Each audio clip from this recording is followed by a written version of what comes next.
And away we go. It is the BCJ Podcast, brought to you by the Holy Grail right here on BearcatJournal.com. We are live from the Cincy Light Studios, and you know a great place to drink Cincy Light? At the Holy Grail, noon, Saturday, as the Bearcats travel to Lawrence, Kansas to take on the Jayhawks. We will have giveaways from Cincy Light, some prize packs that we will give away at the end of every quarter for everybody that shows up. So just come in. You'll automatically be registered, and we will get you taken care of. They have great food, so come get some lunch, watch the game, have some Cincy Lights, and enjoy what is hopefully a critical Bearcats road victory to open Big 12 play. David, how you doing, buddy? I'm excellent. Excellent. Very, very excited for this weekend's watch party at the Holy Grail. Yeah. I may even attend. Who knows? I mean, you know, there's been enough losses lately that it's not going to be because of age. It's certainly not going to be my fault anymore. Right. Yeah. You know, there's others that try to get into the watch party space, but we're the OG. And, you know, the Holy Grail has been supporting UC athletics for a long, long time.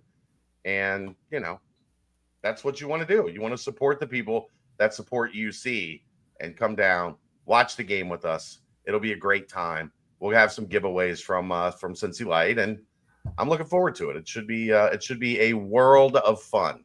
And it's just a great day of college football. So yeah, they'll have games on. UC will be on the main TV. Good news is the Buckeyes don't play until 3:30. So UC will be on all the big screens and all the main TVs, but then you'll have the other games floating around on the TVs in the Holy Grail as well. So come check it out with us. It will be a fabulous time. So what's going on, Dave? How's life been? I came down here early to write down my 6-pack of games, and then ended up just talking to you and Aaron the whole time, and didn't get to do that. So now I'm thinking about how I'm going to do that. But that's the good part about this week, is I kind of already know the good games. It's not going to take much digging. So it's a great week to have a noon game.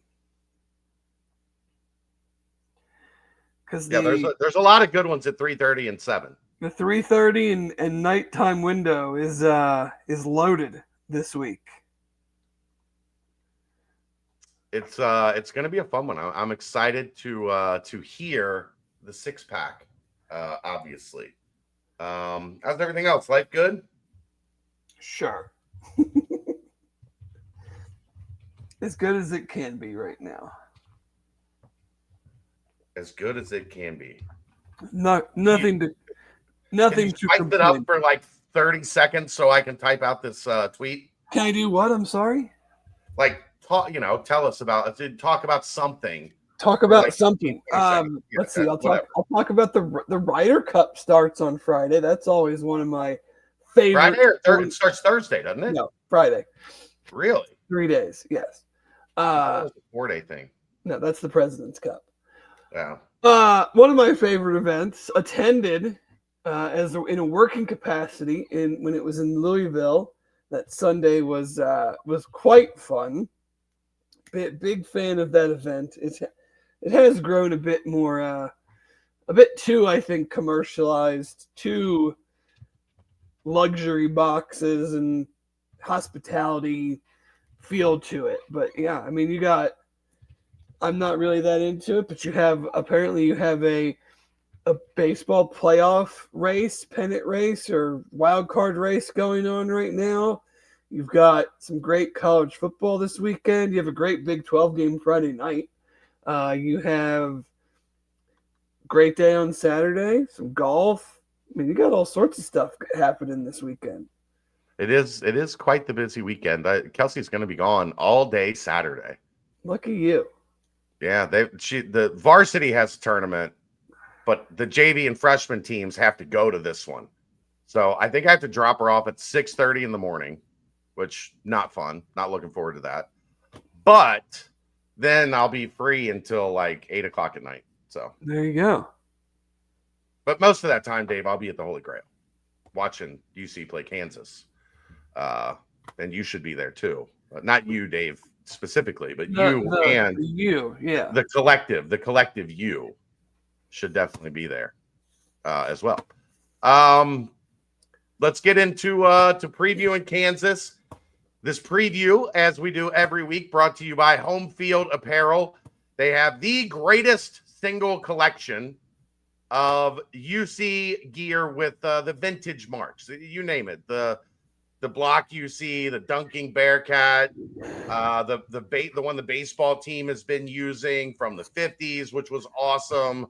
They've got every kind of attire you could possibly desire. Hoodies, crew necks, joggers, t-shirts, tank tops, shorts, socks, hats, jackets, you name it.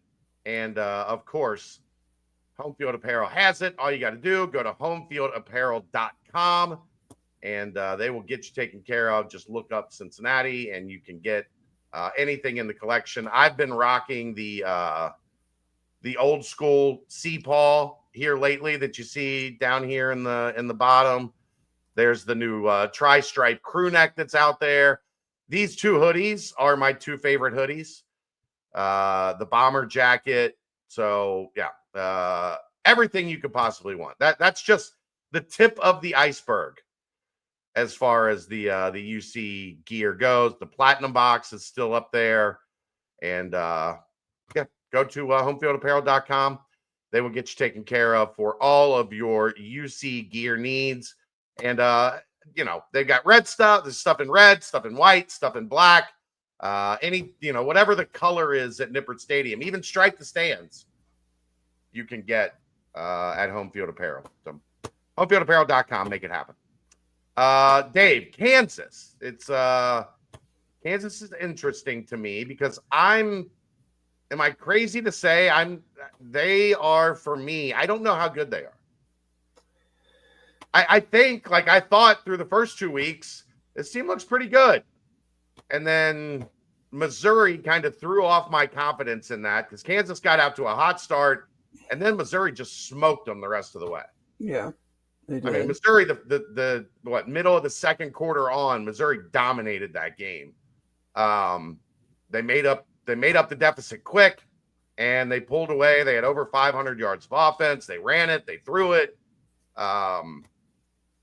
They looked impressive against West Virginia, and I don't think West Virginia is any good, and I think West Virginia is doggy doo-doo, and we're going to look back at the end of the year and wonder how they beat Pitt.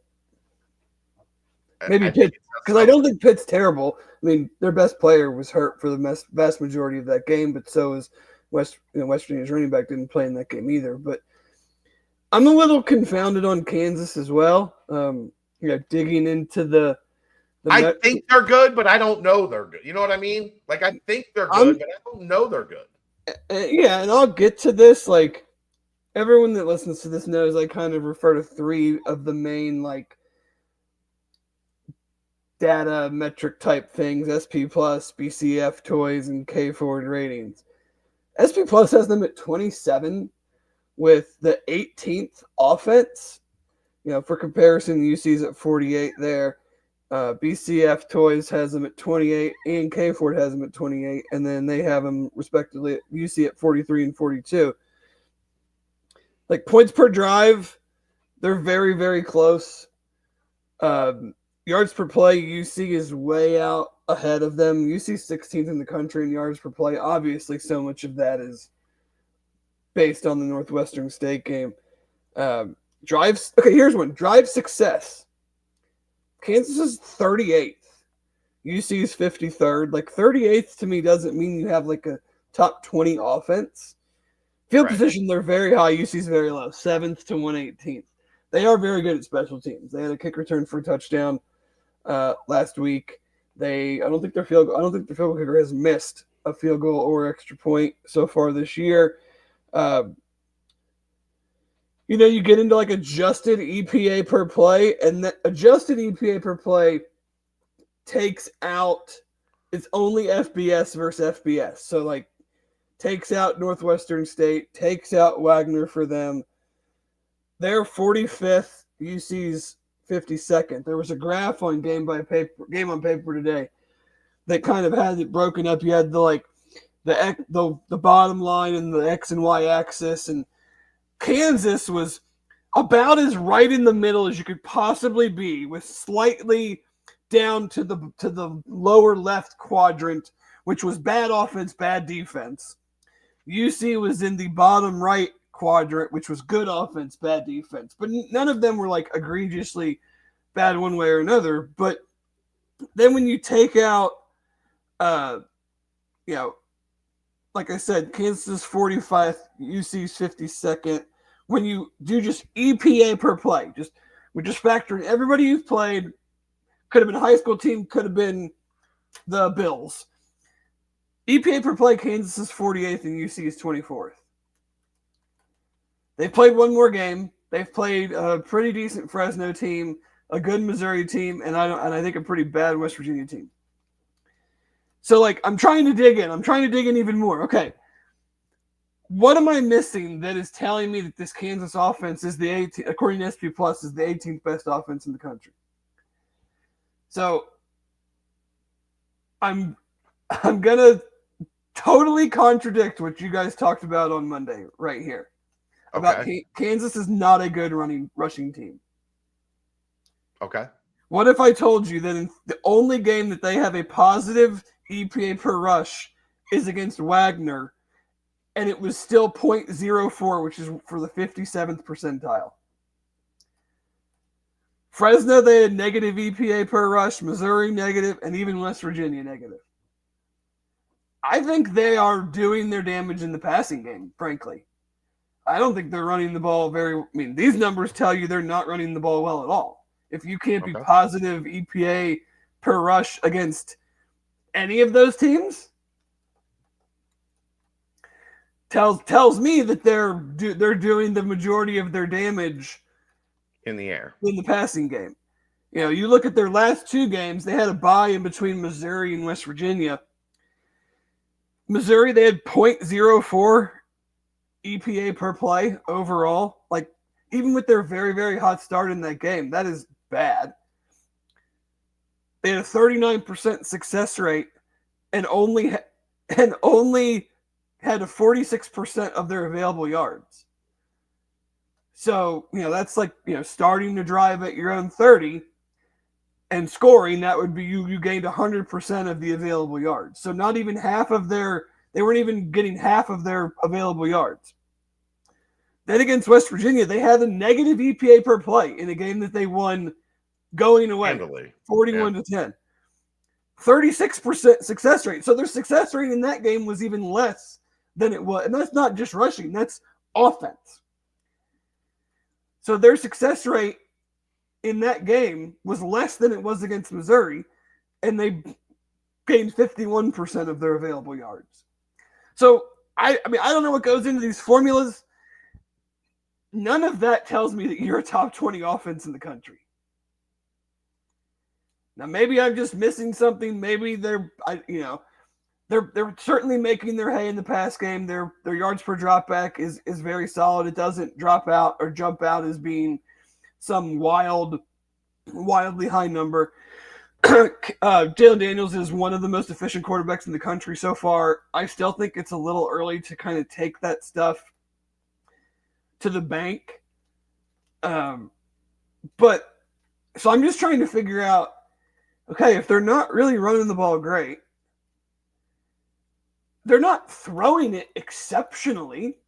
Like, he's been good, 12 touchdowns, 2 interceptions. You guys talked about his dropping completion percentage over the course of every game. It's dropped. Like, that was the thing that jumped out their first week, was like, damn, 90% or whatever it was. Like, okay, if that's going to be who Jalen Daniels is this year, Kansas is going to be tough to beat. But it dropped all the way as 50% against West Virginia. Yeah. Now we'll see. I mean, that's been an issue for UC.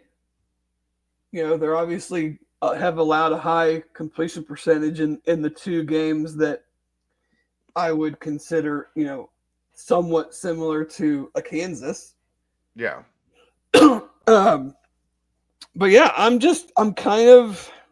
offensively, I'm just not sure. I mean, Emmanuel Henderson Jr., wide receiver, he is by far their targets leader. Like, it's not even close. And then Deshaun Hanika, I don't know which way you pronounce his last name, tight end is a factor. Like, we'll definitely have to, pay attention there. They're going, like, the thing that I wonder is just without being able to watch them, have they been a lot of boom or bust on these drives where they're good in special teams, so they're starting out in really typically very good field position. Mm-hmm. And are you not, even with the special teams touchdown, I don't know what was the final score of the West Virginia game, 41-10, something like that. Yeah, so right in there. Yeah, you still scored, 4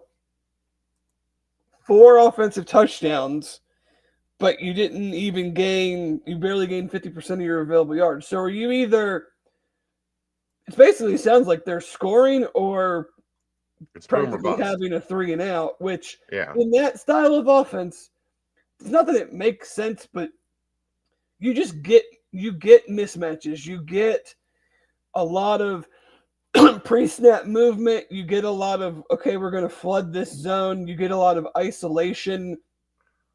You take advantage of teams with bad eye discipline, and you can hit them for some bigger plays. And I'm wondering if that's happening. Well, I mean, Dave, Scott Satterfield made it very clear yesterday. Aaron joked about it in talking yesterday. Tackling is like the buzzword of the week, because that's what Kansas wants you to do, like you just talked about. They want to get you in isolation. They want to get you one-on-one. They want to have their guy and your guy, and if their guy can make your guy miss, it's a big play. And if not, it's 50% EPA, right? Like, that's kind of like the boom or bust feel to this. And it's definitely something that Satterfield talked about very heavily yesterday in their game plan. Like, sometimes you can catch coaches, they'll use the same, buzzword over and over throughout the press conference. That's what they're talking about all week. They're talking about tackling. I mean, the two things I would say is tackling, and then just they have to be on their keys. Like, you can't be taking false steps. You can't get caught looking one way and somebody coming back behind you. Like, they have to be very, very sound in their keys.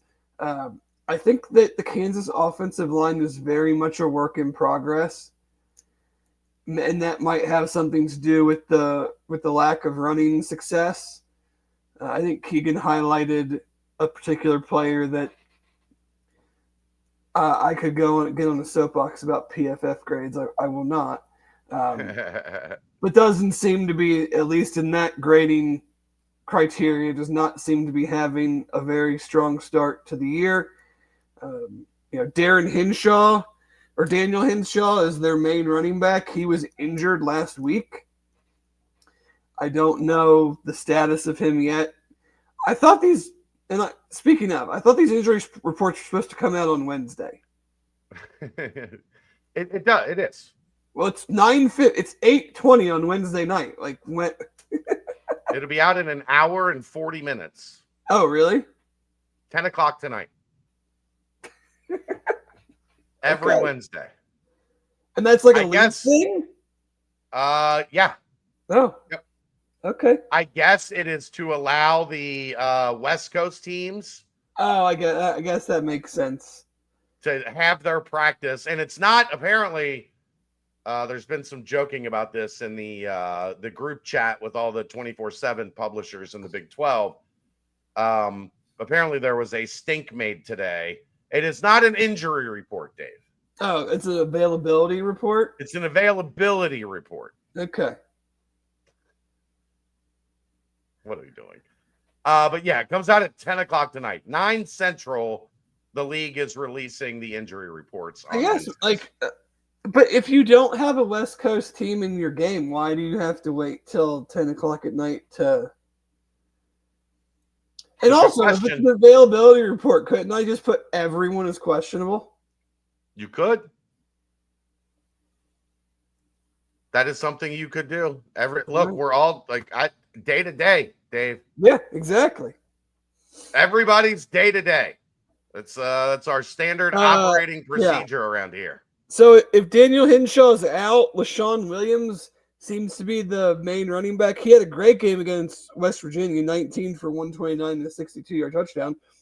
That was on the heels of a game against Missouri where he had 3 carries for -5 yards. I always get a little bit leery on those where one carry is the whole he had 18 for 67. That's not great. It's still what it is. I mean, you don't get to take it away, but no. But I'm saying when I'm breaking down, okay, yeah, he broke the long one, but I don't feel the same. It's that guy had 120 yards, but more than half of it was on one run. Sure. We have found a team that's worse on third down than UC. They're 119th in the country at 31.8%. So this just, throwing, they must just be very, very efficient throwing the ball. Because I just don't know how it's a lot of short stuff, right? I don't know how all this stuff can add up to a top 20 offense. And they're averaging about 12 yards of completion. It's 8 something an attempt. That's very it's 8 an attempt, around 12 a completion. It's 2 yards lower than Sorsby. Yeah. Even with the Nebraska game.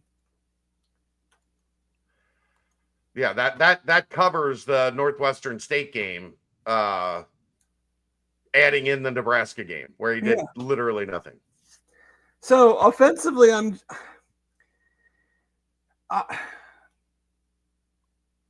I would spy Daniels. I mean, you've got 3 linebackers. Yeah, here's my question though, Dave. Is he as dangerous? I get the sense with him, he is in that stage of his career that we kind of saw Dez at the end of his time here, where they don't want to run him. I think he will run, but they're not designing the run game around him at this point. Against this offense, with the movement and everything, if you don't, then what are you doing with your 3 linebackers? Yeah. Because are you sending more pressure? Okay. Because I don't want them out in space having to cover tight ends, receivers, running backs. And then he's kind of free to do what he wants to do in that regard. I mean, I'm just saying, he ran it 10 carries for 25 yards against Mizzou, 2 sacks. Yeah. So 8 carries. The other Wagner, he had 3 carries. West Virginia, he had 5 for 69. He did break a long one there for 28. And then Fresno, the first game of the year, he carried it 8 times for 23 yards. I don't think you can ignore him as a threat in the running game. I just don't know that you have to leave a guy for him because of his injury history. That's why I compared it to Dez. Dez early in his career ran a bunch, and then the shoulder was beat up, and there were some reasons. But as it stood, they did not run Dez much at all that final year and a half or so. And I kind of get the sense that Jalen Daniels is in a little bit of the same bubble. He might be. Yeah. I mean, I don't get the sense that they're doing a lot of designed runs for him. Yeah. Running out of necessity. But I'm just trying to figure, like, because if they but the problem is if they, I would like to see them take some more chances in this game defensively. I don't disagree. And I'm not saying it's, Katie bar the door. We're going to bring 6 guys on 78% of the plays. Right. But I just don't. I don't think you can generate havoc. I don't think you can put most teams in the Big 12 in second and third and long. And it's being proven out. You really can't generate takeaways if you're just going to rush 4, rush 5, and just try to play sound coverage, rally to the football, make tackles, no yak. Like, great. You can limit the yak. Nebraska didn't, I don't know that they really had very much yard after completion at all. But you don't need it when it's 3rd and 2 and you get 7. Yeah. Or it's 3rd and 5 and you get 8. Like, there's got to be a little more, I don't even say trusting, just a little bit more like, you know what, we just got to figure it out. If they can, if the secondary can cover, because they're not going to be able to cover if Jalen Daniels just has time to sit back there and find whoever gets open, know, after 2-3 seconds. Against the zone defense that, at least to the field side, has been pretty soft.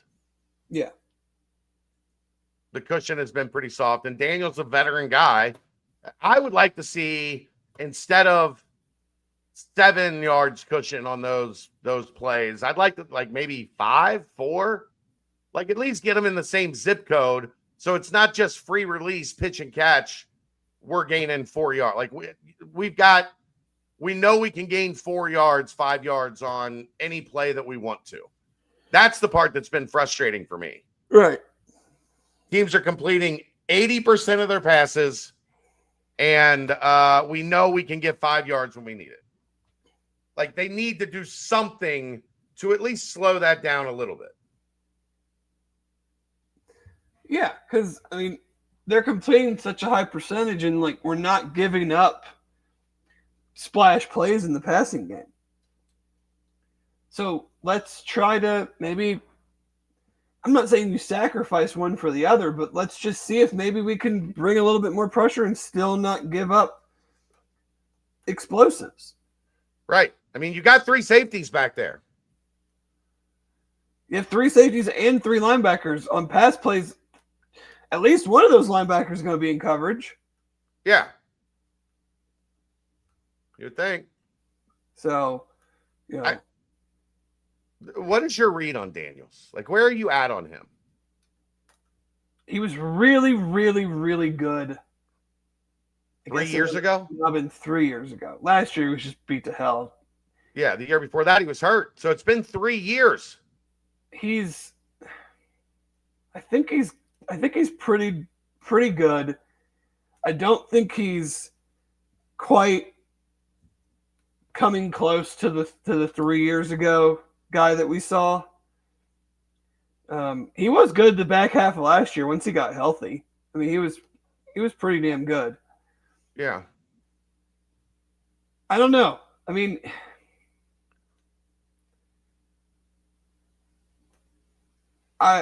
wouldn't put him in the top, I don't know, top 4, top 5 quarterbacks in the conference. But he's certainly talented enough and consistent enough and smart enough that, if we do the same shit that we did against Bowling Green, he's going to destroy us because Drew Pine kind of did whatever he wanted. Yeah. So you've got to start mixing it up a little bit more. You've got to start giving these guys some simulated pressures, looks that they're not seeing on tape. I would love just for one time, and maybe you hear this more in like the NFL than you do in college, but I would love to hear one time post game the opponent to just be like, they did stuff that they hadn't shown all year. Got a bye week, right? And we didn't know, we couldn't fix it. We tried to fix it. We couldn't fix it fast enough. We were, I'd like to just hear that one time. We hear that a lot playing teams that come out of the bye week, right? They did some stuff they hadn't put on tape. They did some stuff we hadn't seen. They did some stuff that really got us off of our game plan. We hear it a lot. It feels like we hear it a lot, don't we? Yeah. Especially playing teams coming off a bye. Well, we didn't know they had that in their bag. It took us a little while to get adjusted to it. Right. That would be nice. It would be. If Tyson Bite's got some tricks up his sleeve, this would be a good time to bring him out. Yeah. Because, look, you're not going to fool Iowa State defensively. They run the same defense. Yeah. And they've been running it for a decade. Like, they're not going to be surprised by anything you do with that defense. Yeah. I mean, you're a totally different team than what they played last week. I mean, not only is I don't think West Virginia is good, they're already beat to hell. Yeah. So they were bad to begin with, and they're beat to hell. So offensively, usually not a great mix. Yeah, defensively, they're making a lot of plays behind the line of scrimmage. They're 14th in tackles for loss and 14th in sacks, and that is per game. That's per game. So that's accounting for the fact that they've played one more game than a lot of teams. Their third down, 35%. I mean, that's a concern for me with just how bad UC's been on third down. So, but I think you can run on them, even with the way that they're playing up front and making plays in the backfield. I mean, Missouri's running backs, Missouri did bust, like towards the very end of the game. Kansas had a chance to get a stop. It's third down. Kansas has a chance to get a stop, get the ball back, and Missouri busts a 60-something yard touchdown run. So, but they still ran the ball. Their main two running backs ran the ball 38 times for 255 yards. So it's 6.7 yards a carry. Yeah. I think you can run on them. I'm not. This is like. Well, Dave, here's the important thing I think on that, right? They're going to get some tackles for loss. Yes. What Cincinnati cannot do is run it once or twice. One of them is, a 2-yard gain. One of them is a tackle for loss, and then abandon the run game. Right. We have seen that a little bit too much for my liking. Well, you were there on, I guess, yesterday. It also seemed like Scott felt like there was a lot left on the table so far this year in the run game. Yes, agreed. And I don't know if he was intimating that was because of the line, because of the backs. A combination of the two is probably more in line there. But how much meat has been left on the bone? You haven't barely run it. Right. Like against Bowling Green, you did. The strength of Bowling Green's defense were those two downhill linebackers. And their defensive did a good job in the run line game. is pretty good too. So, but I'm saying, like, their defensive line ate up blocks. Yeah. The two linebackers come down and they make a bunch of tackles in the run game. Okay. Like, that's the strength of they said we're going to take away Cincinnati's run. Kansas is not a good run defense. So you can't get into this, okay, well, they stopped the run. Now we got to pass it, 70, 80% of the time. I think when at its best, this offense is designed to be fairly balanced. And I don't think you want Sorsby back there making 35 throws. No. I would like to see more quick game to try to keep linebackers from just firing forward a lot. Make these teams run a little bit more sideline to sideline. I feel like we run the ball in between the tackles and we throw the ball very much hash marks out, which doesn't make the interior of these defenses really do a whole lot. Yeah, and you've got the best tight end in the league. Throw it to him over the middle. I would like to see some teams have to take a step to the outside, and because they're worried about quick throws to the perimeter, and and then to me would open up some of the lanes for the running game. Those lanes just haven't quite been there yet. I wouldn't say they've ran the ball poorly, but you just haven't seen those stretch zone read runs that are synonymous in this offense where, you build that, you get those offensive linemen going out there and it's a one cut and there's a nice hole there to run through. We just haven't, we saw it against Northwestern State. There's no way to know if that's because they were doing what they were supposed to or if just the players on the other team were terrible, so below them from an athletic standpoint. Terrible. Yeah. Terrible. I really don't know. I don't know what to expect in this game. I mean, I think I know what I'm gonna expect because I'm going on 2.5 years of knowing what to expect on the road in the Big 12. But my thinking is really just because of past history. I don't know. I mean, I don't know what Kansas really is on offense. I mean, other than what seems to be a really efficient passing game. It kind of reminds me a little bit of Nebraska in that you think coming into it there's something, and then you start digging into it more and more and more, and they're not exactly what you thought from 10,000 feet.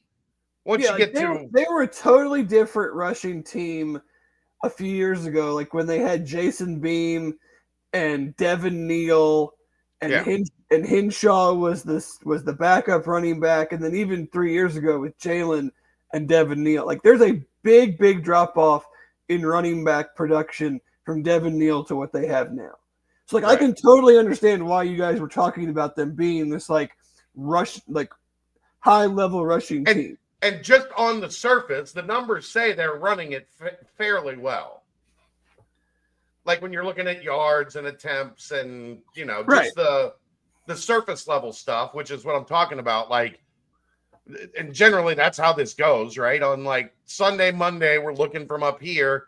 By the time we get to Wednesday and we start actually digging into what the numbers really mean, you get maybe a little different view for it. And I don't think that this offense is as high-powered as maybe I thought they were leading up to, as getting into Kansas week. Yeah, I mean, the metrics like them. So that's what I'm having a hard time squaring with is, well, what are the data sets? What are the statistics that I'm missing that they're using to say that this is a top 20 level offense and a top 30 level team? Yeah. Because everybody's pretty high on them. And I still am to an extent. I am too. I'm not going to pick UC to win because I think Kansas will figure out a way. I mean, I think their offense is good enough to score 30 points, and we've not seen UC do that. So, are they? Yeah, I think so. Because they're great on special teams. So if they have any sort of field position advantage there, and then if we don't, and this is going into the game, if we don't see the defense do anything different than they've been doing, they're going to pick them apart.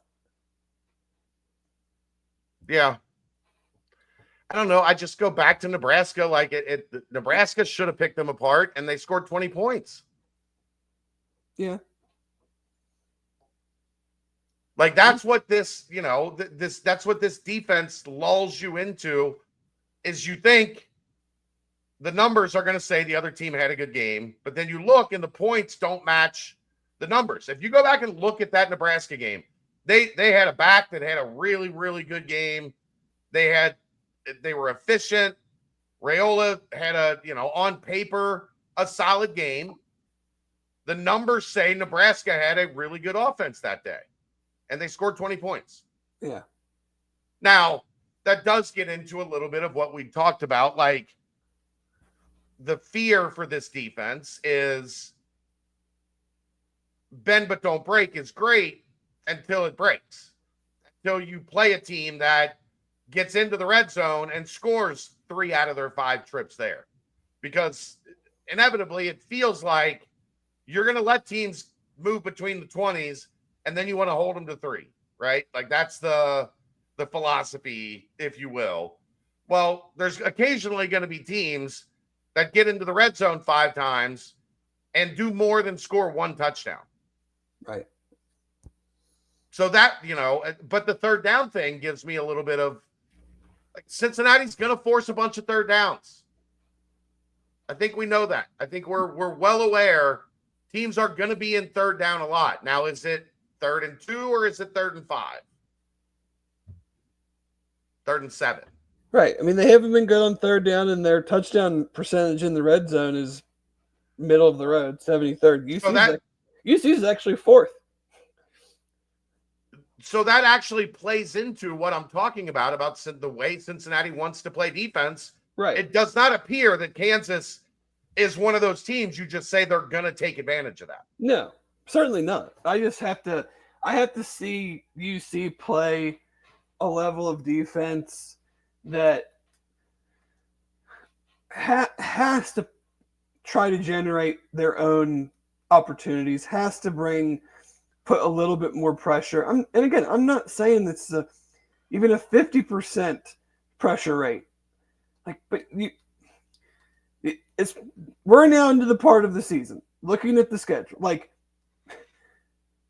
Jalen Daniels, Rocco Beck, whatever the next 2 games after that are, but then it's everybody's got a QB moving forward. Yeah. I just don't think, like, until I see it, I'm going to assume that we're going to continue to see the same style of defense, and against a team that uses a lot of movement, that uses a lot of motion, a lot of misdirection. But maybe there's something to that not being as effective when you get down into the red area. I'm sure there is. You just have less space. You're not gonna fool people as easily because they could only go in so many different ways. Right. And you're gonna have generally, like, you don't see a lot of blown coverages inside the 20-yard line. Right. If you're not running the ball very efficiently, then that's where your problems will show up. But I gotta see UC score over 30. Like, I just against one of these types of teams. Yeah, I agree. I mean, I don't know. I think they can win this game. I'm not blown away. I definitely think they can.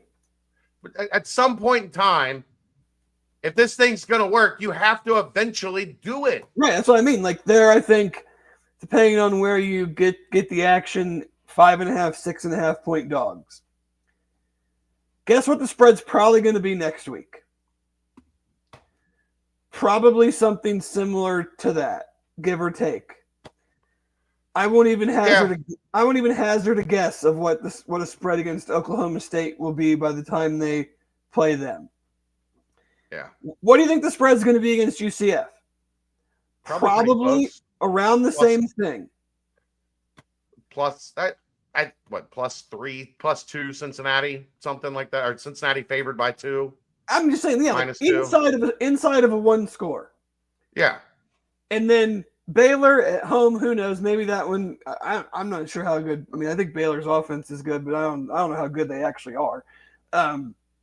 So probably 5, 6, 4, something like that. Arizona, BYU, Utah, TC, like they're all going to be about that, give or take, depending on who's available when these games come around. Sure. At some point, I don't care if it's on the road. I don't care if it's at home. I don't care if you're -5 or +5. These games are going to be close. You have to start winning them. Yeah. You just have to. Like, you can just be metric darlings and be 43rd in BCF Toys or 42nd in K Ford and just keep losing. One score, 6-point, 10-point games. What else is there on their defense? I think we talked about their ability to get some havoc, but we haven't done much else on their defense. They're interceptions. Not great against the run. I mean, nothing really jumps out. They're in they're making plays in the backfield. Got some pretty good linebackers. Defensive lineman's got 3 sacks. Another one's got 2. 12 sacks is a 12 or 13 sacks, whatever it is certainly a good start. So it'll be interesting to see. I don't think they've certainly not last week, and probably definitely not Wagner or Fresno have they played an offensive line as good as GC's. Yeah, I think Missouri's is good. Their offense is humming right now. They're looking good. But yeah, they're not a big. I mean, like I said, 3 interceptions. They're not a big take the ball, not so far at least, a big take the ball away defense. I think they're making their hay on field position. Special teams touchdown last week. Good drive starts. Good field goal kicker, good punter. Mm-hmm. Yeah. I don't think they're all that dissimilar from UC. No. Honestly. No, I mean, if the spread's 5.5, you're typically getting 3 just for being at home. Yeah. So it's a pretty evenly looked at game. Going to be a full house. They're obviously, fans are excited about their new stadium. They've done a good job packing it since they've reopened it, or at least that they were at Arrowhead last year. And if you want to, actually, the funny thing is, Dave, if you want to blame anybody for the Arrowhead game, you probably have to blame Kansas. Why is that? Because that was, from what I've heard, that's what set that group up into the thinking of we should play some college games here. Oh, because they played there the year before. They played there last year, yeah. Yeah. So I think they were like, hey, that kind of worked. We like that. We should look into maybe having some college games here at Arrowhead. And that's what started this whole let's have a game in Arrowhead, a neutral site game in Arrowhead this year. Mm-hmm. So blame Kansas. It's their fault. What do you got? What's the feel?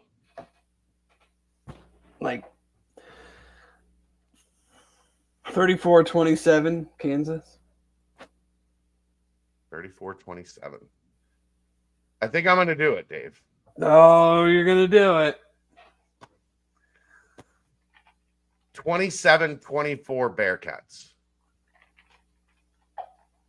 Steven Rushnick walk-off field goal. Or the defense gets a stop. Rusnick. No, it's 27-24. I'm trying to think.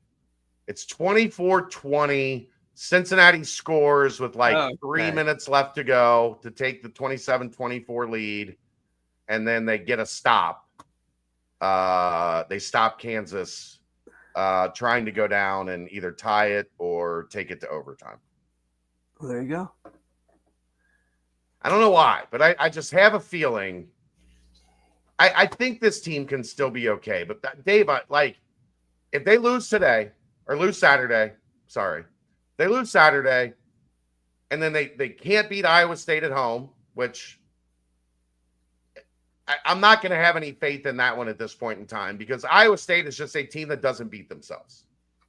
Like, you got to knock them out. And we have not seen Cincinnati be able to knock anybody out. Then you're 0-2. The back five look pretty daunting. Like, yeah, you've got UCF at home, Oklahoma State on the road, the next two, where you can maybe get right, but UCF doesn't look like they're going to be bad. I still don't know if they're any good, but they don't look like they're going to be bad. You're just in a, like, you've got to get one of these two.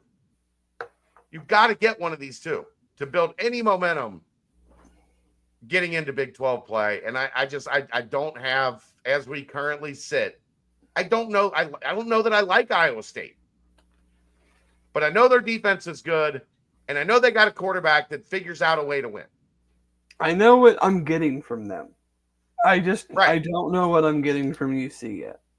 That's putting what I'm trying to say much better than I said it. Iowa State is a known commodity, and what I know about them tells me they're probably going to win next week. So if this thing's not going to go off the rails, then they got to go to Kansas and win this game. And I think Kansas has been tested once. They jumped out early and then kind of fell completely apart. How good is Missouri? You would know that better than me. I think Missouri's good. Like, I think they're pretty good. And they ran up 500 plus yards. I don't know if they're big. I don't know if their SEC championship game good because I don't know their schedule versus anybody else's. I mean, I'm sure it's hard regardless, but like, I think they're good. So, yeah. I don't know what that tells us then. I don't know if Cincinnati's good. But I do know for, more than half of that game, Missouri kind of dog walked them after Kansas jumped, was it 21-3 or something like that early? Yeah, something like that. Mm-hmm. And then Missouri just walked them down the rest of the way. So I'm going 27-24 Bearcats. I'm going against your theory, Dave, that they're going to have to score 30 to win. All right. I don't care how many they score if they win. I know. I'm just saying your belief is you've got Kansas with 31. So you still believe if Cincinnati doesn't score 30 points, they're going to lose this game. Yeah. You're sticking to your guns on that. Mm-hmm. I think the numbers say Kansas is prone to being taken advantage of by a defense that wants to play like Cincinnati wants to play. Because they're not super efficient in the red zone. They're not super efficient on third down. If Cincinnati can be at 40% or below on third down defense and they can hold them to a couple field goals in the red zone, you got a chance to win the game. That's going to wrap up your Kansas preview. That is brought to you by Turtles Brew. 6% ABV, 0 sugar, 0 carbs, gluten-free. It's a bourbon-infused sweet tea. They have 5 flavors. They have lemonade tea, strawberry mint, cherry lime, raspberry peach, orange vanilla. There's more than 50 locations in Greater Cincinnati, over 100 around Ohio. If you want to know where you can find Turtles Brew nearest you, go to turtlesbrew.com for information and locations. Let's get a little bit into to the Big 12 here, Dave. We're into conference play this week. I think 6 conference games, and then one in Houston plays a non-conference team. But 12 of the 16 teams are in conference play. We've seen roughly a third of the season for most, a quarter of the season for some. How are you feeling about the league? It feels like TCU has kind of cemented themselves. They've planted their flag as we're going to be the standard bearer, if you will. We'll see if that holds up, but they have looked very good. TCU or Texas Tech? Texas Tech. Texas Tech, sorry. TCU is who I would say is probably just a notch below them. And then I think there's a group of 4 or so teams right below that. And then another group of 4 or 5 teams that we don't know yet, that I don't think we have answers for yet. Yeah. And I then mean, Texas Tech to me has far, far exceeded what I thought they would be. Defensively, like everybody made such a big deal about how much money they spent, and they spent a ton of money, and they were paying guys like good players that other good teams wanted. And I agree with this philosophy. You got to overpay. Sometimes, whether it's a coach, a free agent in the NFL, in this case, the transfer portal. You want these guys to come to Texas Tech, you got to overpay them. And they overpaid them 3x what other teams were willing to pay. But it also seems like they've spent that money very wisely, being on the offensive and defensive lines. Yeah. And, I mean, they whipped Utah. I mean, we talked all last week about, okay, now we're going to find out they're going against a team that plays with physicality that the Big 12 teams aren't used to playing against, and they got these two offensive line. I mean, they whipped their butt. It was noticeable watching the game. This is a more physical, more athletic, faster football team. Yeah. So, I mean, who knows what's going to happen down the road, but I've been very, very impressed with them so far. I thought TCU was very underrated coming into the season. So what they're doing is not really surprising me. They've got a fun one Friday night at Arizona State, so I'll be excited to be able to watch that. I still think Arizona State is good. I just don't think they're as good as they were last year. But I still think they can get to the conference championship. I mean, they beat it. They were able to hold a Baylor team offense to 24 points last week. They played TCU this week. I mean, if they win those two games, like that's a pretty damn good 2-game stretch of wins. Yeah. And then Iowa State would be in there too. So I think Texas Tech has kind of separated themselves a little bit. And then I'd have TCU, Arizona State, Iowa State kind of in their own group. And then I'd have Kansas, BYU, Utah, Baylor kind of in that next group. And then everybody else I need to see a lot more of. So you'd have Cincinnati in the bottom group, not the one above it. I'd have them in like the third tier. I wouldn't have them with BYU, Baylor, Kansas I would. quite yet. I would. I don't think we know much about those teams either. I mean, I know Baylor can. I know. Outside of the game, 24 against Arizona State. That's one game. Let's see what I mean. They also scored 50 against SMU. Yeah. So. I don't know. I think I'm not putting right now at least I'm not putting Cincinnati in the group with West Virginia. Oh, I'm not putting Colorado. No, they're not in that group. They're in. I have 4 groups. There's 16 teams. Well, yeah, so if they're not in the third group, they're in the last group. 5 groups. Okay. There's a bottom group that is, I mean, Oklahoma State, West Virginia, Colorado. I think they've got their own group. Until otherwise. Here's what our guy Marcus has. He's got 5 tiers. He's got Texas Tech and TCU in tier 1, Utah, BYU, Iowa State, Arizona State in tier 2. Tier 3, UC, Kansas, Houston, Baylor, Arizona, and UCF. Tier 4, Colorado, Kansas State. Tier 5, West Virginia, Oklahoma State. I don't know how you have Kansas State in tier 4. I mean, they're a mess. They have been dog doo-doo. Like they are spiritually 0 and whatever 4. I mean, they had no business winning that game against North Dakota. Yeah, they just gave it to Avery Johnson the last 5 minutes and said, just save us, please. Yeah. So I need to like. It's kind of 2 ways for me with UC. Like, I need to see the offense go out and put up some damn points against somebody with a pulse on defense. And conversely, I need to see the defense put a performance on the field where like it excites me that we're not just going to sit here and let the offense dictate how this game is going to go.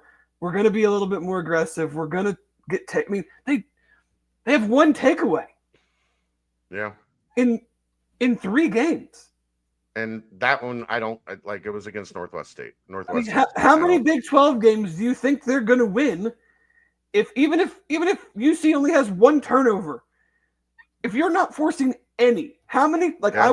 I should have done this, and I might for next week. But like depending on how this week goes, I wanted to go through the whole gamut of the 2.5 years and look at who won the turnover battle and who won the game. How many games do we think UC lost the turnover battle and still won the game? Why is that going off? I don't know. It's 9 o'clock. Nothing is happening. Volleyball got swept. Like, what is playing right now? what is it? Women's soccer. Oh, okay. Apologies for missing that one. Women's soccer, 9 o'clock tonight against Utah. There you go. No, but what? Like, how many games do you think UC's won where they lost the turnover battle in 2 years and 3 games? Not many. Not. We know they haven't forced very many turnovers. Yeah. They forced a decent amount of fumbles last year, but they haven't intercepted the ball really at all in 25 games. Well, last year they had a handful right at the beginning, and then nothing in Big 12 play. Right. Nothing. So until I see that, you're kind of have big overarching questions on both sides of the ball. Yeah. For sure.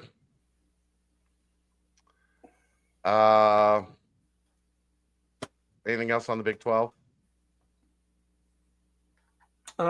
Mike Gundy was fired. Mike Gundy was fired. Very odd timing. Well, in my opinion. Not really. I don't think so. I disagree. Why is that? Because the AD basically said, like, we had to do this today because we tried to come to a mutual understanding with Mike where he would retire or announce that he's going to retire. He would coach out the rest of the season, and then we could part ways. Yeah. And Gundy said, I will not do that. It sounds like they tried from Saturday to Tuesday to get him to agree to this, and he did not. And they essentially had to fire him. Oh my, yeah.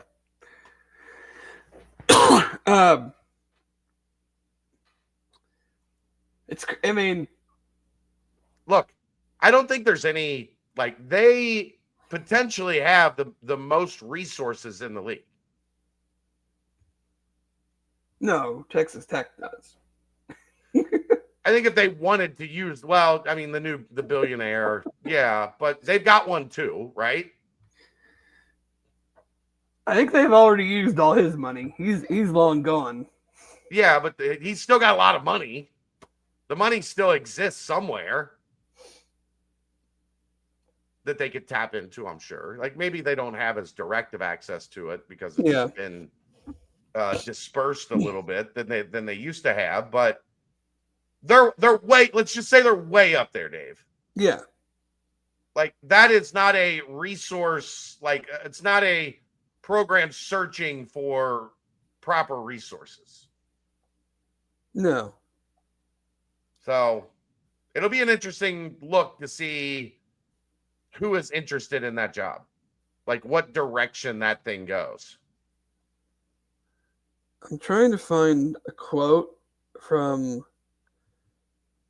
their AD, because it's the thing that maybe bothers me the most about especially college football right now. And it's I know we're not here. Moving forward, it is critical for our fans, alumni, and donors to align behind Cowboy football. This is a pivotal moment. The stakes have never been higher, and we need everyone on board. Hey, Chad Weiberg, how about you give me a reason to be on board? This is the thing that bothers me the most, is that in college athletics is the only sport where the program in the school looks to the consumer to play a role in the success of the team or teams. Like, yeah, but we can get mad at it all we want, but that's how the system has been for how many years now? Forever. It hasn't been like this. But it's always been, like Dave, no, it's supercharged now. But even before this, donors are paying for the scholarships. Donors are paying for the buildings. Right, but like it's come to the point now where it's like it's your I mean, Mark Stoops basically said, what, last year or 2 years ago? 2 years we ago. We need you to buy us better players.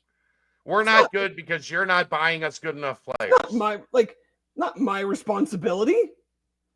Yeah. It's your responsibility to put a product on the field, the court, the whatever, that grabs me emotionally enough to say, yes, I want to support this. I want to give more than I've been giving or give anything. It just, I don't know, man. I know that that's the way it is. I don't agree with it. Yeah.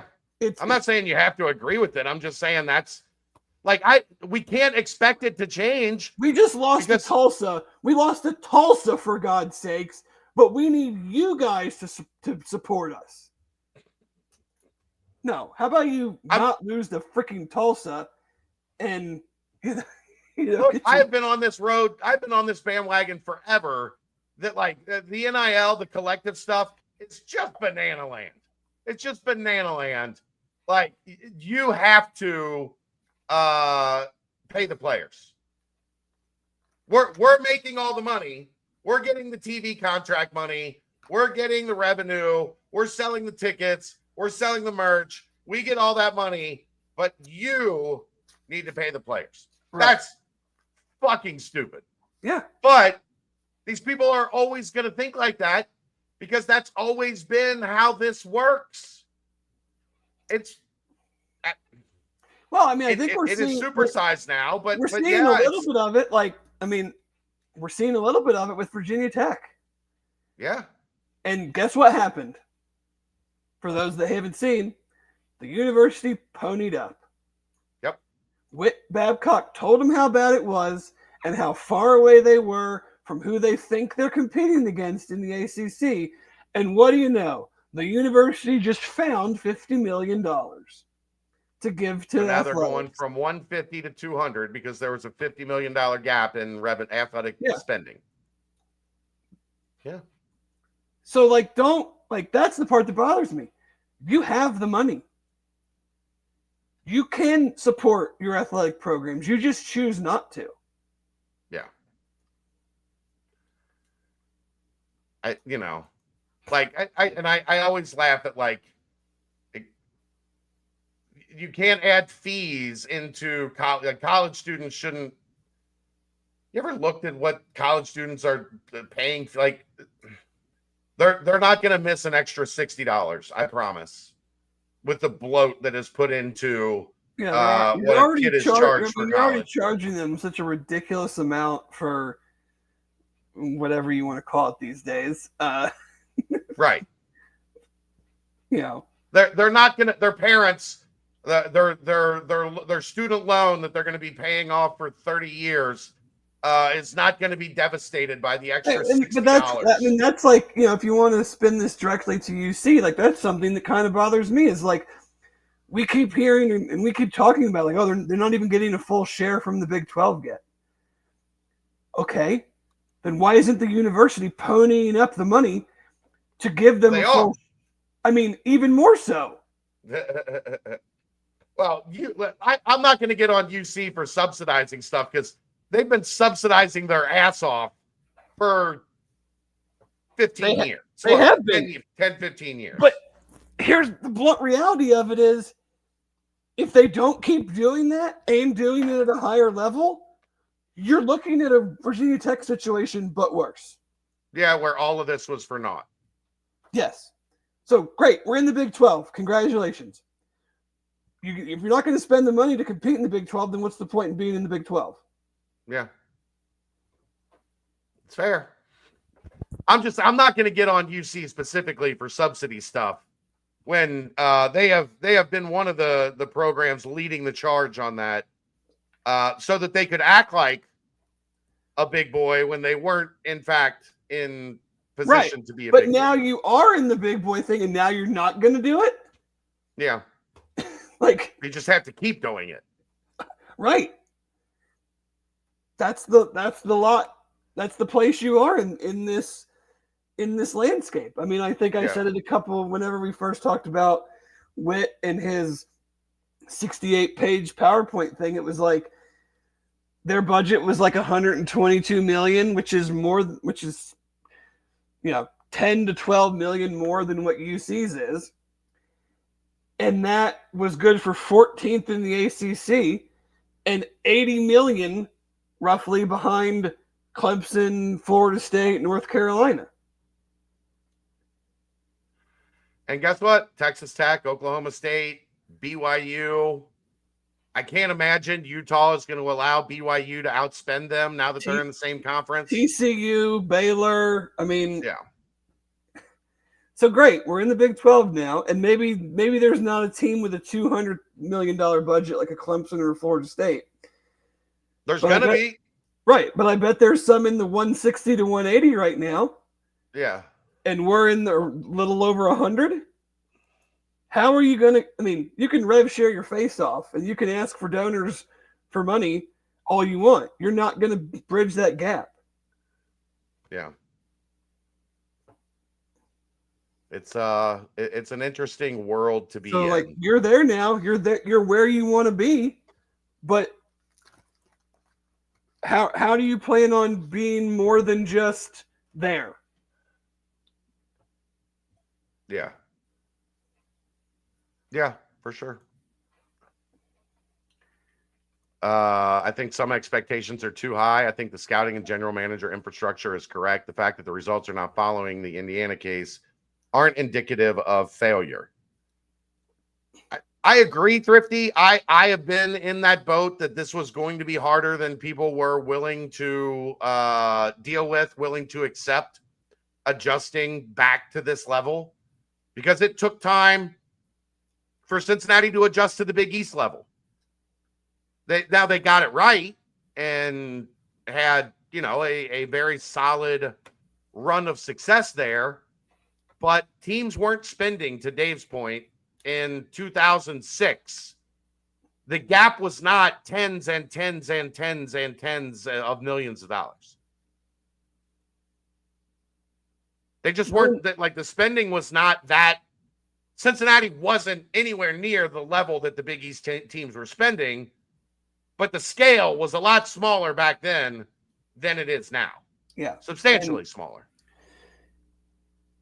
And using Indiana as example is kind of funny to me. They're the losingest program in the history of college football.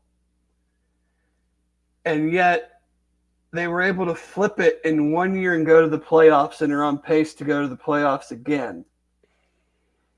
And no one is asking for that. I'm not saying that UC needs to be in the playoff hunt. You're not even going to freaking bowl games. Why would I?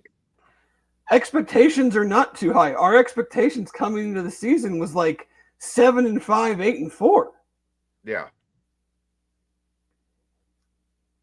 I don't think there's a single person with sound mind that was like, my expectation this year is to challenge for the Big 12 title. Like I don't think there was anybody in year one that thought that was going to be a rousing success. No. Not anybody with a rational mind. So like I'm just in year two, all we asked for was 6-6, right? Mm-hmm. 6-6. Get to 500. And they were 5-2 and didn't do it. Like, I agree. I think Zach and those guys are fantastic. I think they're exceptional at what they do. Imagine what they could do with more resources, with more money to pay players, with less limitations on who they can and can't go after. You know, it goes back to the, every time somebody commits, it's the end of the world. Every time there's a high school commit, it's the end of the world. Because they have looked at this and said, we're not paying exorbitant amounts for high school players. You know why they're not doing that, Dave? They can't. Because they can't. You think they don't have guys that they love that they would be like, this team wants to overpay for him. I would like to do that too. Look at last year's class. I mean, rankings are what they are, but like they had 90 commits, and I think all 9 of those guys would have been in their top 10 highest ranked players. Yeah, the identification is fine. It's the ability to hang on to them that's the problem. And one of the main reasons you can't hang on to them is because you don't have the money to hang on to them. And I don't disagree with their philosophy. If you have to pick, I would rather keep the players that have proven it and go get transfers that have proven it at that level versus paying high school kids. Yeah. Because you generally know high school kids aren't going to impact you for at least 1, usually 2 years. Redshirt sophomore year. They don't have that amount of time to wait. No, they do not. Let's get a timestamp here real quick. Turtles Brew, 0 sugar, 0 carbs, gluten-free, 6% ABV. It's a bourbon-infused sweet tea. They have 5 flavors. They have strawberry mint, lemonade tea, cherry lime, raspberry peach, orange vanilla. You can find them all over Cincinnati. You can find them all over Ohio. To find where you can get Turtles Brew, just go to turtlesbrew.com, and they will have information and locations there for you.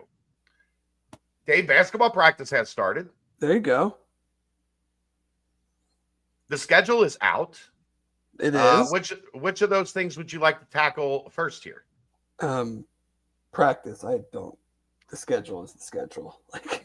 Yeah, I mean, there's some interesting things about it.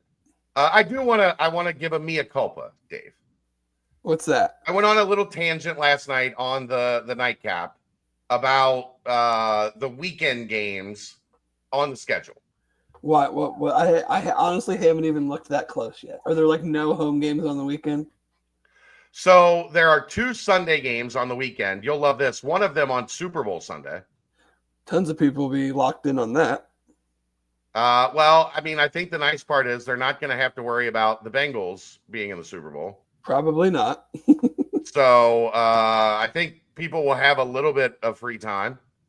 But the first half of the season, the first game in the Big 12, they play Houston at home on a Saturday. They play Iowa State at home on a Saturday. End of the season, they play Oklahoma State at home on a Saturday. They do have a Sunday game against UCF, which is the bye week. So no football that day. And even if it's on Saturday, when you get to that late in the season, the playoff games are on Saturday and Sunday. So if you're an NFL junkie, the NFL's moved regular season games to Saturday at the end of the season now. Too. Yeah. But yeah, I don't like the Super Bowl Sunday. But I guess in looking back at it, Dave, what people were upset about, there's not a Saturday home game in the non-conference. The non-conference home games are Monday, Friday, Tuesday, Sunday, Monday, Wednesday, Monday, Wednesday, Monday.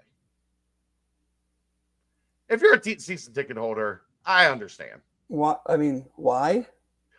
Some of it is because you have 2 November home football games on a Saturday.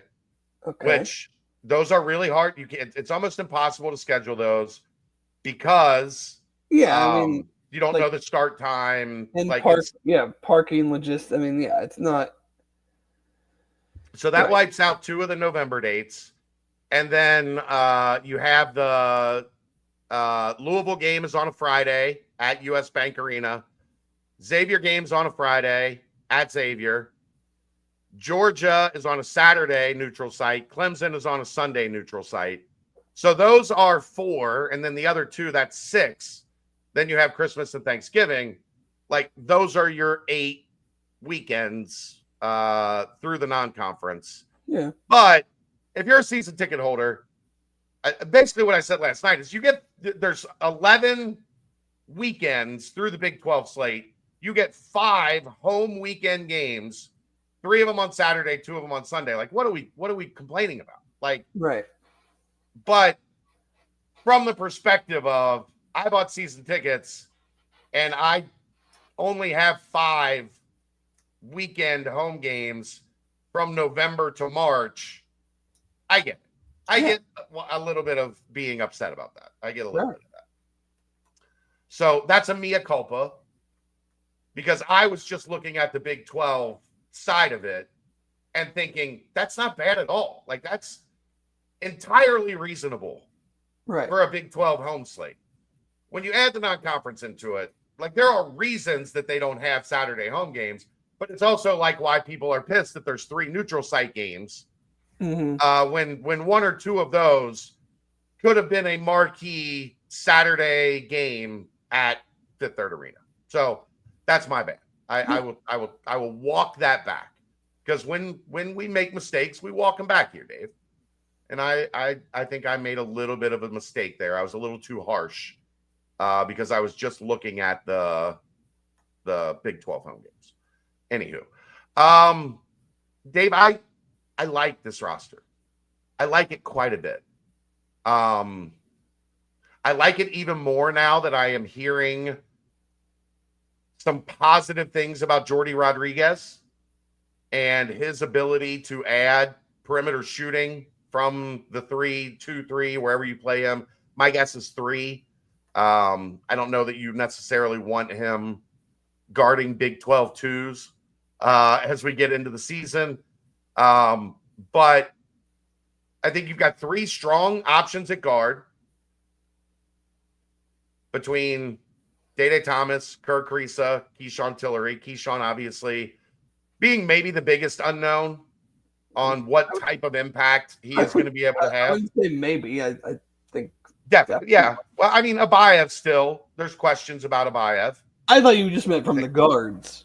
No, just in general. I think there's 9 guys that are going to heavily factor into this rotation. I think there's 3 guards, 3 wings, 3 bigs that are going to be who you see on the floor the majority of the time. The 3 guards being Thomas, Krisa, Tillery. The 3 kind of wing spots, Harris, Celestine, and Abayev. And Abayev again, freshman, Big 12, but 5-star freshman, McDonald's All-American. You've got to be able to get him with his ability to score, with his offensive skill. You've got to be able to get him up to par. I think he's strictly a 3. I think with Harris, he's a 2 that can play some 3, like in 3 guard lineups. I think with Celestine, it's kind of a 3-4, depending on what you've got on the floor. If you want to go really big, you can play him at the 3. If you're in a little bit smaller, you can play him at the 4. But another guy that gives you a bunch of shooting and ability to stretch a defense. He's a guy that he was 40+% at Cal. He was 37% at Baylor. Like teams have to tag him. He's not going to be on the floor and teams are just going to walk away from him like they did Dylan Mitchell last year. And then you have Baba Miller, Jalen Haynes, Mustafa Cham at the 4 and the 5. If you can't win with a lineup that is constructed like that, I mean, I don't think anybody thinks that this is a team that's going to compete for the top 2 or 3 spots in the Big 12. But if you can't be in that middle group, then it's not working. It's not going to work. Yeah. Because there is more than enough talent, and it feels like there's more than enough versatility. I worry about the 4 a little bit outside of Baba, because I think he's the ideal 4 in today's college basketball. He can shoot it a little bit. He's 6'11". He's got some skill. He should be able to help you defensively. He should be pretty good on the glass. You've got a 5 in Chom. You've got kind of that guy in Haynes that can be your bully. But I think the roster complements itself. And this has to be a team that you're going to have your top 3 or 4 teams in the Big 12. That UC's probably not going to be one of those. But if you're not firmly in that next group, not like we're wavering you back and forth between the second and third group, you have to be in that second group with this roster, I believe. I hope so.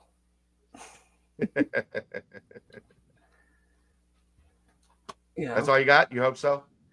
I mean, I got to be honest, I haven't dug too much into it yet. I've said for how long that wake me up on January 1st.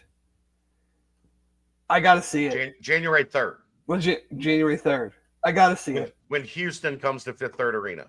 And I'm not trying to be negative about it. I'm just to the point now where I'm like, you got to show me that you're more than an 18, 19, 20 team. That you're more than the 8th, 9th, 10th place team in the Big 12. Yeah, I mean, that's the key to it. I mean, everything you said sounds great, but we were talking a lot about a lot of similar things last year.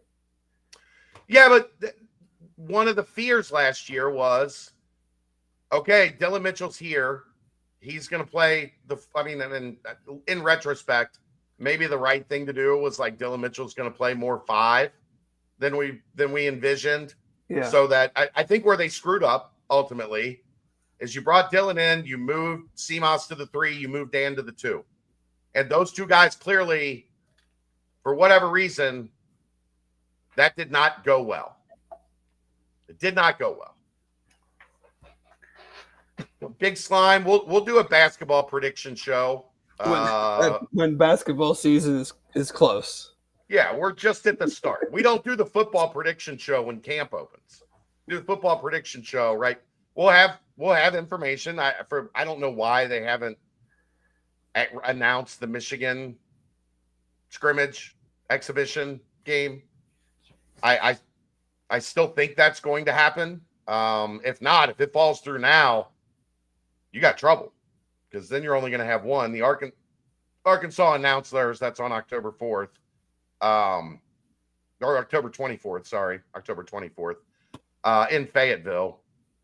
The Michigan one, I mean, I would expect to hear something soon if it's going to get done.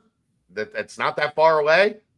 We're 3.5 weeks away from my birthday, Dave. Yeah. So you would think something about that would be coming out here shortly, but I guess we'll continue to be on hold for that one. But I don't know.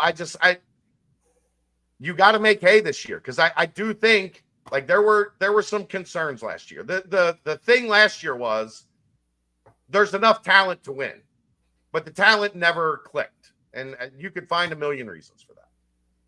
Jizzle didn't play well. Day came on late, but maybe didn't get going as early as they needed him to, especially with Jizzle out. Dan never got his footing. Seamoss never got his footing. Like that it was one of those like, okay, if everything goes wrong, I can see this thing going off the rails. And literally everything did not go well. And that falls on Wes and his staff, and it didn't work. So this, I don't see as many roadblocks to this being successful. I don't see as many like this doesn't fit here, that doesn't fit there. No, I gotta see them be a tougher team. Now they've got a whole bunch of new dudes, and there are certainly elements of that would tell me that they can be. But they certainly address that. I gotta see it. Yes. And then in Big 12 play, who is your bucket getter? Who's your run stopper? Like, and those are things that we can't even talk about. Certainly can't talk about right now. Right.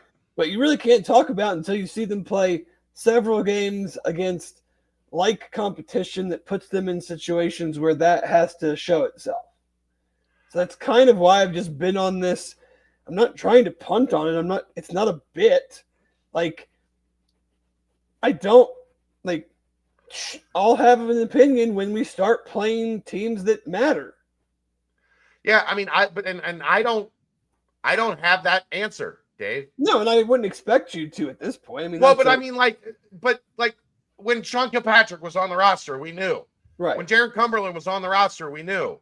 When Troy Copain was on the roster, he might not have been a 17, 18 point a game guy, but you knew with 2 minutes left in the game who was getting the ball. Troy wanted the ball, and he wanted everybody else to get the hell out of his way. Right. I don't know who that is here yet. And again, we're in a situation like I feel pretty confident that there's going to be some that have in there, some that don't. That Mustafa Cham is a top 100 level guy in the sport. But you don't have a guard that's a top 100 level guy coming into the season. You just don't. A guard or a wing, somebody that, hey, you know, we're in a dogfight with Baylor at home, and there's 90 seconds left on the clock, and Baylor's up 1. Yeah, I don't know. I'm just gonna be a harder sell. It's gonna take longer. Yeah, that's okay. Oh, I'm not. What happened last year? They earned that. So. They earned that because we were out over our skis at this point last year. And we looked at this thing and we said, okay, there's 5 top 10 teams in the Big 12 going into last year. Cincinnati should be right underneath that. They're not going to be one of those top 5, but they should be right there in that mix underneath that. And they finished what, 12th? I don't know the place. I mean, they had a losing conference record, so. They were 7 and 13. 7 and 13. Did they play 20? No. Yeah, they played 20. 8 and 12. 8 and 12. 7. They only won 7. 7 and 13. Well, yeah, because they had games at the end where they could have got to 9, 10 wins, and they pissed down their leg. Yeah. Lost to Kansas State. Lost to West Virginia. Lost did they lose Oklahoma State? Like, there were a couple games down the stretch that they had no business losing, and they lost. Yep. Can't let that happen this year. Like, they have got to be in that next group. You know, Houston and Texas Tech, BYU. Kansas, BYU, Arizona. Like, if those are your top 5, Cincinnati's got to be in the next group. Got to be in the next group. And you've got to win. Like, they've not taken advantage of being in the Big 12 in the sense of you get so many opportunities to get a statement win, and they haven't gotten any. Yeah, that's one of the reasons you want to play in one of these leagues. All the wins have been against the teams that have finished right at their level or worse. Yeah. And you get so many chances to get these marquee wins, and the only one I can think of is at Texas Tech. What, 3 in the first 2 years year? Ago. Yeah, 2 years and ago. And at BYU ended up being a good win, but they lost so many head scratchers that year that they didn't matter. Well, they lost, or they beat BYU here last year. No, I'm saying in the first year when they beat BYU on the road to open up conference play, and we got all excited. And then they beat BYU here. BYU goes on a tear after that. But, I mean, you've got there's 5 teams above them we talked about. Now they're they get West Virginia, UCF, and Houston twice. So of those 5 teams, you got 4 teams once, and then Houston twice. You have 6 games against teams that that everybody thinks will be the top 5 teams in the league. Did you say Iowa State? Iowa State too. So yeah, there's 6. But Taman Lipsey is out 4 to 6 weeks. 4 to 6 weeks, yeah. But I mean that shouldn't impact Big 12 play. No, it'll be right at the start of the season. He'll be back the first week or 2 of the season. But sometimes it takes guys a little while to. But I don't know about them. Other than they're going to be tough, but they don't have the pop in the backcourt that they had a year ago.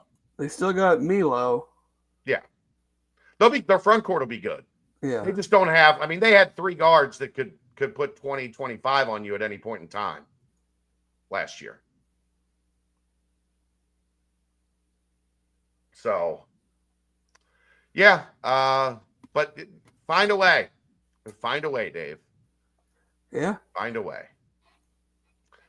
Yeah, I mean, the schedule, it is what it is. The one thing I like, I don't see any of those like straight 3-game stretches. Aaron pointed out last night, there is a stretch at the end of January where they go Iowa State at home, at Arizona State, Baylor at home, at Houston. That's going to be tough. You're muted. You're muted. You're muted. You're muted.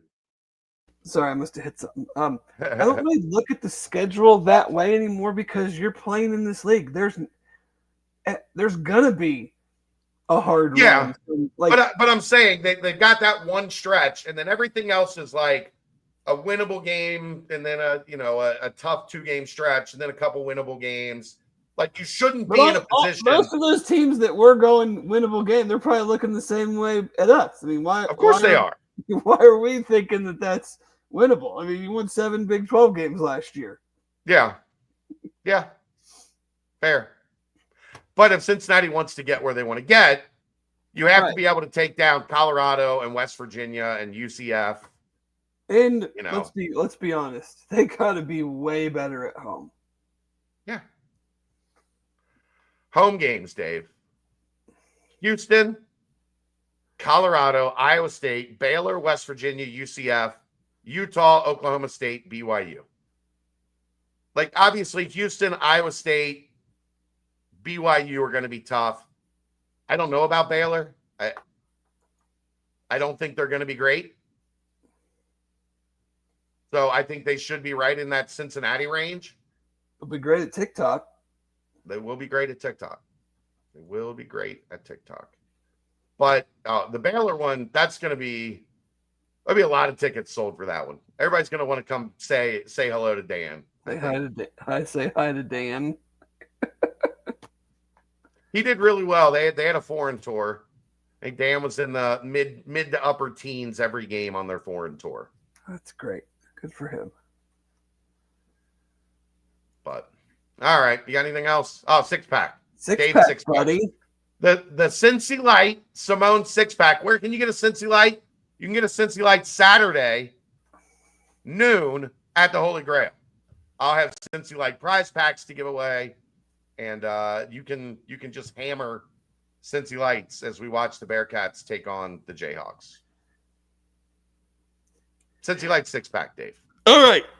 I would say TCU Arizona State, but that's a Big 12 game, and you and Aaron talk about that. So, Friday night, Florida State at Virginia, 7 o'clock ESPN. You might be asking, Florida State at Virginia. Virginia's offense is just on fire. Like, totally out of nowhere. Tons of yards, tons of points. 3-1, FSU, 3-0. Just feels like a sneaky, Friday night in Charlottesville, sneaky one that might be closer than the experts might think. Then we're going to go noon, USC at Illinois on Fox. USC is been beaten up on the back end of the Big 12s or Big 10 so far, with wins against Purdue and Michigan State, Illinois. I mean, just dump trucked. Embarrassed. By Indiana. Embarrassed. I mean, I think if you talked about any possible outcome to that game, I'm not sure who would have been like, oh yeah, Indiana's going to win 63-10. So, bounce back, early game for the Trojans in Champaign. We'll see how that goes.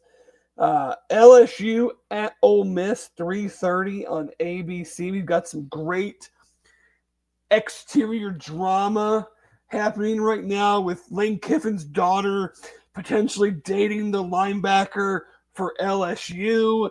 Is Lane sent out a tweet, said take the over. Is he gonna try to run up the score if he can? Who's playing quarterback for Ole Miss? Like, very, very fun. Should be a fun, entertaining game there in Oxford. We're going to go Ohio State at Washington, 3:30 CBS. Washington's offense is very, very good. Ohio State going on the road for the first time. Freshman quarterback all the way up to Seattle. Super loud stadium. You know they'll be rocking and ready to go. Should be a fun one there. And then, the nightcap. Do all your work early. Get it done before the UC game. If you still got to do some, if your girlfriend or wife or whatever is telling you we got to go to this apple orchard or get these cider mill donuts, get that shit taken care of, because you're going to want to be sitting down. Oregon at Penn State, whiteout, 7:30 NBC, and Bama at UGA, 7:30 ABC. Tough to get a better 2-game, get it on the double box on the YouTube TV, get the 2 screens going. Hard to find 2 more entertaining, fun games to watch Saturday night. All right, there you go. Well, that'll wrap it up. Bearcats, Jayhawks, noon. We'll be at the Holy Grail. Come join us. Dave might even be there. You're muted again. I said probably not, but I might. You never know. That's the thrill of it. Maybe I will. Maybe he pops up at like 11:59 as the ball's getting ready to be kicked. Dave walks in and everybody, Dave, like Norm from Cheers, except you're not there every day and nobody knows who you are. Exactly. All right, that's going to do it. We will see you next time. That's the BCJ Podcast, brought to you by the Holy Grail, right here on BearcatJournal.com.